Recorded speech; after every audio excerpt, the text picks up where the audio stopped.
ഇന്നെന്താണ് നമ്മൾ ഇന്ന് നമ്മൾ സെയിം ആക്ഷൻ പ്ലാൻ കണ്ടിന്യൂ ചെയ്യുന്നുണ്ട്.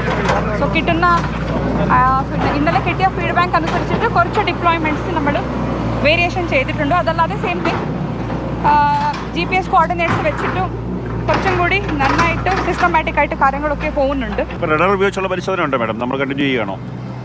അത് ഇന്ന ഒരു ടീം വരുന്നുണ്ട് from Delhi. It has been airlifted. വൈകുന്നേരമാകുമ്പോഴത്തേക്ക് അത് എത്തും. വൈകുന്നേരമാകുമ്പോഴത്തേക്ക് ഒരു സ്പെഷ്യൽ ടീം ഫ്രം മിലിറ്ററി സാവർ മൈക്രോവേവ് റാഡർ ആണ്, പിന്നെ റെക്കോ റാഡറാണ്, രണ്ടാണ്.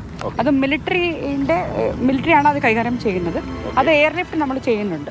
ഇന്ന് വൈകുന്നേരം ആകുമ്പോഴത്തേക്ക് അത് എത്തും.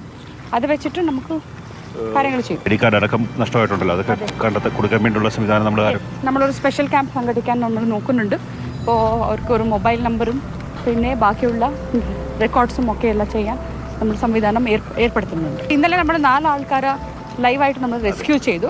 പക്ഷെ അവർ സേഫായിട്ടുള്ള ഒരു വീട്ടിലാണ് ഉണ്ടായിരുന്നത്. അപ്പോൾ വേറെ പ്രശ്നങ്ങളൊന്നും ഉണ്ടായിരുന്നില്ല. അപ്പോൾ നമുക്ക് ഇമ്മീഡിയറ്റ് ആയിട്ട് നമ്മൾ അവരെ എയർലിഫ്റ്റ് ചെയ്യാനും നോക്കി അതേ സമയത്തിൽ സ്ട്രെച്ചറിൽ നമ്മൾ കൊണ്ടുവന്നു.